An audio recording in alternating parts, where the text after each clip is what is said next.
Bonjour! Le livre « À la maison » des Vestiaires d'Icati vous propose de coudre 4 modèles pensés autour du homeware, avec des vêtements et un accessoire pratique pour rester à la maison. Ici, priorité aux coupes confortables et aux matières toutes douces. Les patrons du t-shirt, du legging, ainsi que de la combi sont disponibles du 6 mois au 4 ans et la couverture est déclinée en 2 tailles. Découvrez-les dès maintenant! Dans cette vidéo, nous allons coudre ensemble le legging Lima. Le niveau de couture est facile, et ce legging est tout à fait accessible pour un débutant en couture. Il se compose de très peu de pièces, 2 jambes, une ceinture et en option, 2 bandes bas de jambe. On a voulu un legging avec une jambe en une seule pièce, sans couture latérale, car cela permet d'être encore plus confortable en évitant une couture.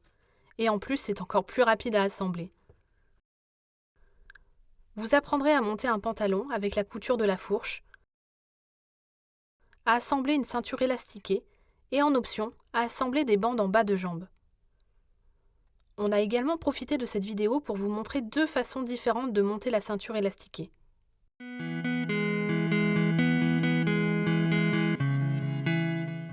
Pour coudre ce legging, il vous faut impérativement un tissu stretch qui a été tricoté et non tissé. C'est ce que l'on appelle la famille des mailles. On vous conseille d'utiliser du jersey, de l'interlock, de la maille ajourée ou des mailles côtelées. Du bord-côte peut fonctionner par exemple. Il y a une autre gamme de tissus un peu plus épais que l'on peut utiliser, mais il faut alors garder à l'esprit que le taillant ne sera pas le même et que vous devrez probablement surtailler votre legging. Parmi cette autre gamme, on retrouve principalement des sweats, à choisir plutôt légers, comme du French Terry par exemple, qui est un sweat à bouclettes, ou encore du velours maille. On peut choisir un tissu uni ou un motif, les deux conviennent très bien. On va faire une petite revue des différentes versions que l'on a cousues, afin que vous puissiez avoir une idée du rendu de différents tissus. On commence par cette version réalisée dans un jersey eucalyptus avec un ourlet en bas de jambe. C'est vraiment la version la plus basique et facile à coudre. On a ensuite cette version cousue dans un jersey bio, aussi avec des ourlets en bas de jambe. On s'est amusé avec ce motif, qui s'accorde très bien avec un haut uni. On passe à cette version cousue dans un interlock écru. L'interlock est légèrement plus épais qu'un jersey et a un peu plus de tenue, ce qui donne un rendu un peu différent. Enfin, on a cette version cousue dans un jersey de viscose à rayures et avec des bandes en bas de jambe. La viscose donne plus de fluidité au jersey, pour un rendu extra doux. Le legging est très joli dans un tissu rayé. Toutefois, il faut bien veiller au raccord des rayures lors de la couture. Au niveau des fournitures, vous aurez besoin d'un élastique de 2,5 cm de largeur pour la ceinture. Il en existe de différentes qualités. Prenez une qualité plutôt souple pour ne pas que ce soit trop dur autour de la taille. Je vous en montre un ici que je trouve justement un peu trop dur pour l'utiliser dans la ceinture. J'ai donc finalement choisi cette autre qualité, qui est en fait un élastique à boxeur et qui a l'avantage d'être plus souple. Il vous faudra également d'autres fournitures en fonction de la machine que vous choisissez. Machine à coudre classique ou surjeteuse. On va détailler tout ceci dans le chapitre suivant.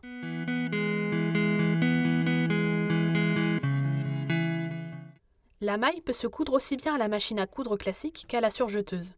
La seule chose importante est qu'il faut avoir des coutures extensibles, sinon elles risqueraient de craquer au porté. Pour vous montrer les différentes façons de faire, je vais monter dans cette vidéo un legging à la machine à coudre et un legging à la surjeteuse. Je vais commencer par vous détailler toutes les astuces pour coudre de la maille à la machine à coudre classique. Avant tout, il vous faudra des aiguilles pour machine jersey ou stretch. Elles ont un bout légèrement arrondi qui glisse entre les mailles, plutôt que le bout pointu des aiguilles classiques qui risqueraient de créer des trous.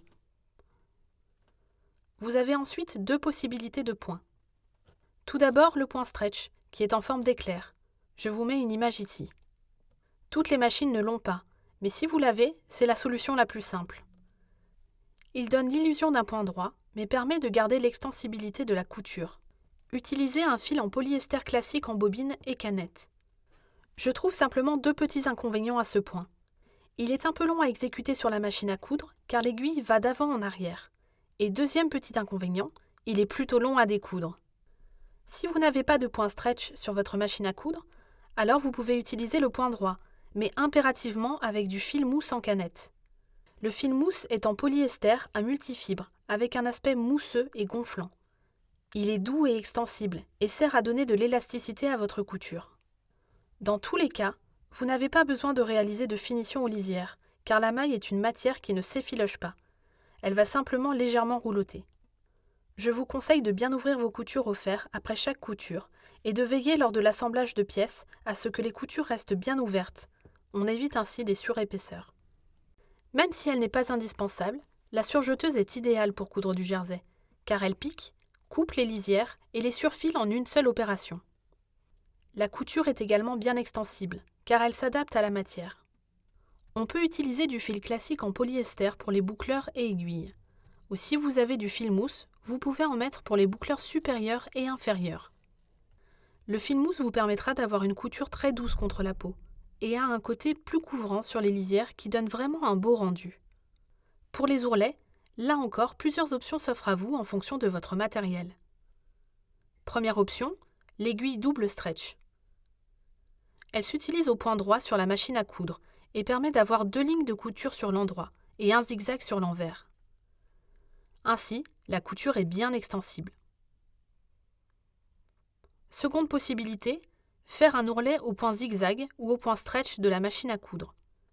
C'est peut-être un peu moins esthétique, mais ils permettent de garder une bonne extensibilité de l'ourlet. Enfin, si vous n'avez pas envie de faire des ourlets, la meilleure solution est d'opter pour les bandes en bas de jambe.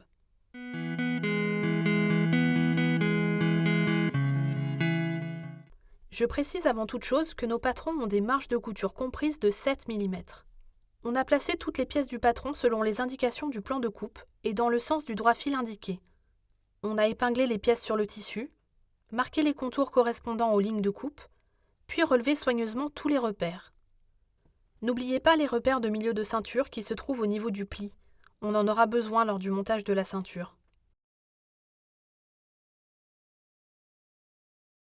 Avant de commencer à coudre, j'aime bien repasser mes ourlets de 1,5 cm à plat sur les bas de jambe, si vous avez choisi cette option. Ça vous simplifiera la réalisation des ourlets à la fin.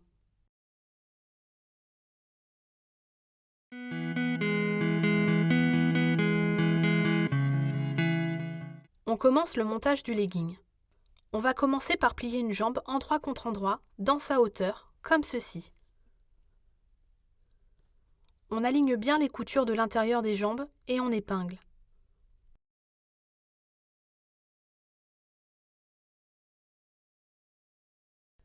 Les deux arrondis ne sont pas identiques et il faut donc légèrement les déformer, c'est normal.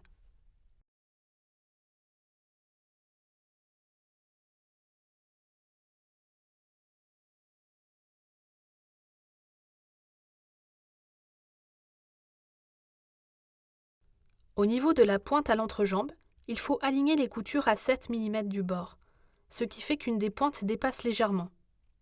Si on alignait exactement les pointes, on risquerait d'avoir un décalage une fois cousu. Si vous avez des rayures comme moi ici, on prend soin de bien les aligner. On pique à 7 mm du bord. On recommence sur l'autre jambe de la même façon. Je vous montre sur ce legging à rayures que j'ai cousu à la surjeteuse et sur ce legging vert que j'ai cousu à la machine à coudre. On va maintenant placer une jambe sur l'endroit et une autre sur l'envers.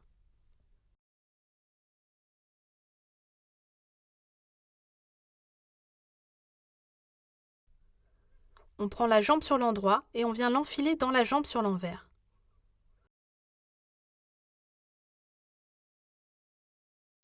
Ainsi, elles sont bien placées endroit contre endroit. On va aligner les lisières de fourche. Je commence par aligner les coutures de l'intérieur des jambes. Si on a surjeté, on couche les marches d'un côté et de l'autre. Si on a utilisé la machine à coudre, on prend soin d'ouvrir les coutures. Je viens ensuite épingler les milieux devant ensemble, puis les milieux dos, et enfin, je termine d'épingler entre chaque épingle. Une fois encore, je prends soin de soigner mon alignement des rayures.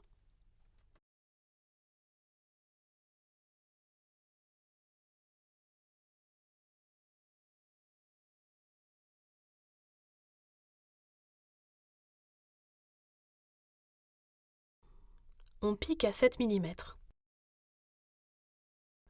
Je vous montre la couture réalisée à l'aide d'une surjeteuse sur ce legging rayé et à l'aide d'une machine à coudre sur ce legging vert.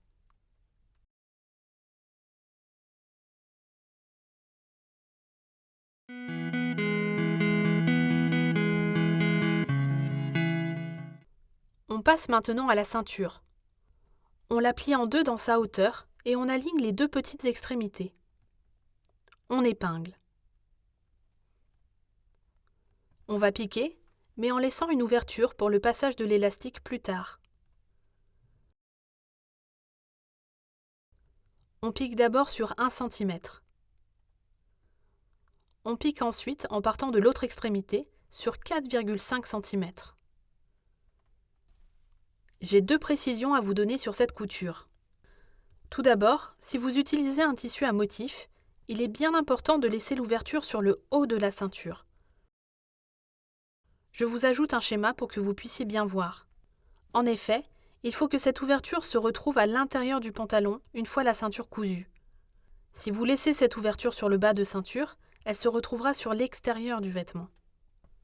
Ensuite, je vous conseille vraiment de réaliser cette couture à la machine à coudre, ce qui vous permettra d'être vraiment précis dans l'ouverture laissée. C'est plus difficile à la surjeteuse. Vous pouvez piquer au point droit. Moi, j'ai choisi de rester sur un point stretch. Une fois piqué, on ouvre les marges de couture au fer. On préforme ainsi les rentrées au niveau de l'ouverture. On va replier la ceinture en deux, envers contre envers, et on repasse bien. On va maintenant assembler la ceinture au legging. On place la ceinture endroit contre endroit tout autour du legging. Une fois encore, si vous avez un motif, attention au sens. On va d'abord aligner la couture d'assemblage avec la couture dos. L'ouverture laissée dans la ceinture est donc bien face à nous. Je prends soin de bien ouvrir mes coutures si j'utilise une machine à coudre, ou de coucher les marges de couture d'un côté et de l'autre si j'utilise une surjeteuse. On évite ainsi des surépaisseurs. On aligne ensuite les repères côtés ensemble, puis la couture devant avec le repère devant, et enfin les autres repères côtés ensemble. Au besoin, on ajoute d'autres épingles.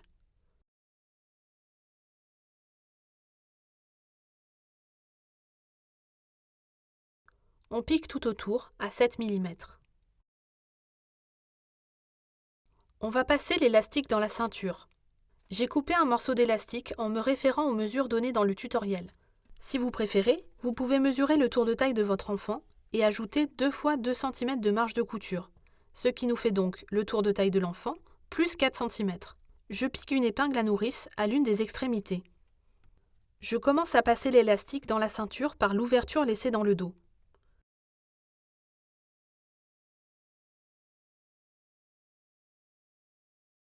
Je ressors de l'autre côté et je superpose les deux extrémités de l'élastique sur 2 cm. Je fais bien sûr attention à ce que l'élastique n'ait pas vrillé. J'épingle, puis je vais piquer. Je vous montre une fois l'élastique piqué. J'aime bien réaliser un rectangle puis une diagonale pour que la couture soit bien solide. Je rentre maintenant l'élastique à l'intérieur de la ceinture et il ne nous reste plus qu'à fermer l'ouverture par une couture invisible à la main. Je vous montre comment je la réalise. On prend donc une aiguillée de fil assortie à notre tissu. Le principe de la couture invisible est de venir piquer exactement en face de là où on sort notre aiguille. En fait, c'est comme si on dessinait des créneaux avec notre aiguille. On sort donc exactement au niveau du pli et on pique en face, au niveau du pli également. On ne tire pas trop sur notre fil, sinon ça marque le tissu.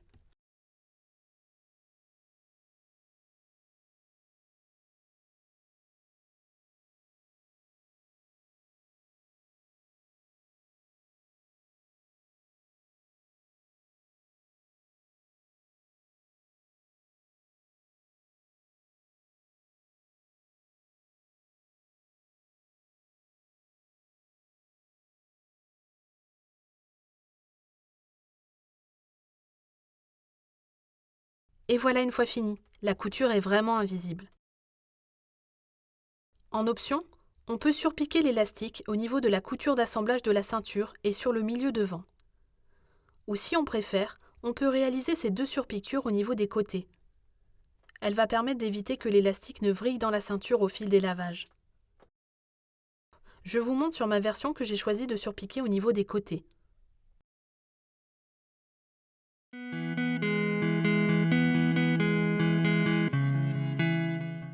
Je vous ai d'abord montré la façon la plus simple de monter la ceinture, celle qui est détaillée dans le tutoriel.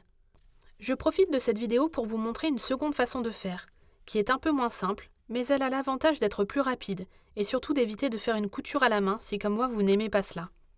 On commence donc par plier la ceinture endroit contre endroit dans la hauteur et aligner les deux extrémités.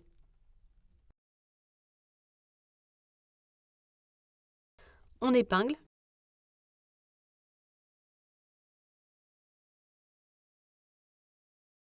Puis on va piquer à 7 mm tout du long, sans laisser d'ouverture cette fois.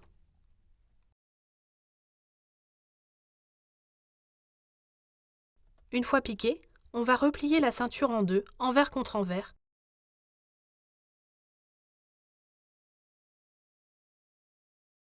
Et on repasse bien. On va ensuite assembler l'élastique en cercle. J'ai coupé un morceau d'élastique en me référant aux mesures données dans le tutoriel. Si vous préférez, vous pouvez mesurer le tour de taille de votre enfant et ajouter 2 fois 2 cm de marge de couture, ce qui nous fait donc le tour de taille de l'enfant plus 4 cm. Je vais superposer les deux extrémités de l'élastique sur 2 cm, puis piquer ensemble. Je fais bien sûr attention à ne pas vriller l'élastique. Je vous montre une fois l'élastique piqué. J'aime bien réaliser un rectangle puis une diagonale pour que la couture soit bien solide. Je vais ensuite placer l'élastique dans la ceinture, entre les deux épaisseurs. Je place la jonction de l'élastique au niveau de la couture d'assemblage de la ceinture pour que les épaisseurs soient plutôt au niveau du dos. C'est important de placer l'élastique bien au fond du pli. Je fixe le tout à l'aide de pinces, que je trouve très pratique, mais ça peut aussi marcher avec des épingles. Je place l'élastique bien au fond tout du long. Étant donné que l'élastique et la ceinture ont la même taille, aucune fronce ne se crée. C'est ce qui nous permet d'utiliser cette technique de montage. On passe à l'assemblage de la ceinture au legging. On place endroit de la ceinture contre endroit du legging. Une fois encore, si vous avez un motif, attention au sens. On va d'abord aligner la couture d'assemblage avec la couture dos. Je prends soin de bien ouvrir mes coutures si j'utilise une machine à coudre, ou de coucher les marges de couture d'un côté et de l'autre si j'utilise une surjeteuse. On évite ainsi des surépaisseurs. On aligne ensuite les repères côtés ensemble, puis la couture devant avec le repère devant, et enfin les autres repères côtés ensemble. J'ajoute d'autres épingles au besoin. On pique tout autour à 7 mm.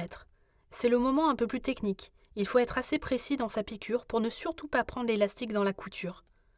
Si vous respectez la marge de couture de 7 mm, vous ne devriez avoir aucun problème. Et voilà une fois piquée. La ceinture est assemblée sans avoir besoin de laisser d'ouverture et de finir par une couture à la main.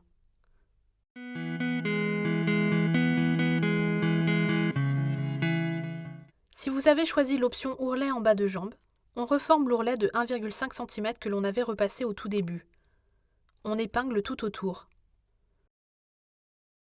Si on a choisi la machine à coudre, on ouvre bien la marge de couture.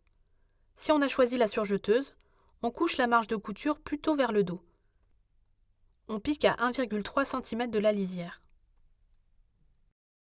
Je vous montre une fois cousu. Personnellement, j'ai choisi de réaliser l'ourlet à l'aiguille double. On peut éventuellement recouper le surplus de tissu au ras de la piqûre.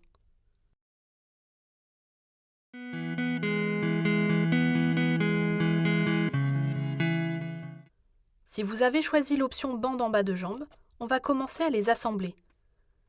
On plie une bande dans la hauteur, endroit contre endroit, et on aligne les extrémités. On épingle, et je prends soin de bien aligner mes rayures.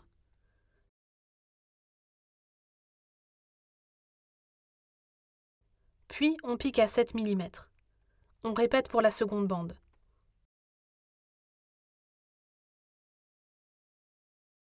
Une fois piqué, on replie la bande en deux, envers contre envers, et on repasse.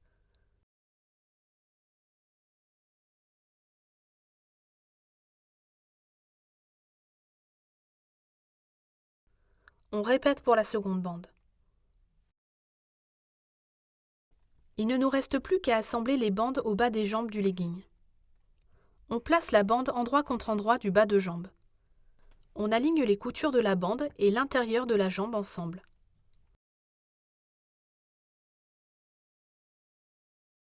Si on utilise la surjeteuse, on couche les marges de couture d'un côté et de l'autre.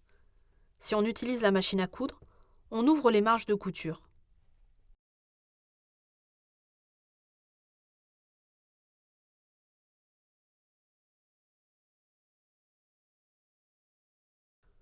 On épingle tout autour, puis on pique à 7 mm.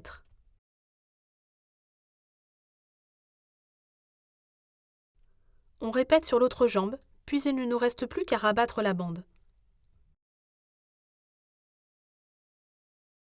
Et voilà, votre legging est terminé. On espère que cette vidéo vous a plu. On a fait quelque chose de très détaillé et on vous a donné toutes nos astuces pour que votre couture soit une réussite. À très bientôt chez Ikati.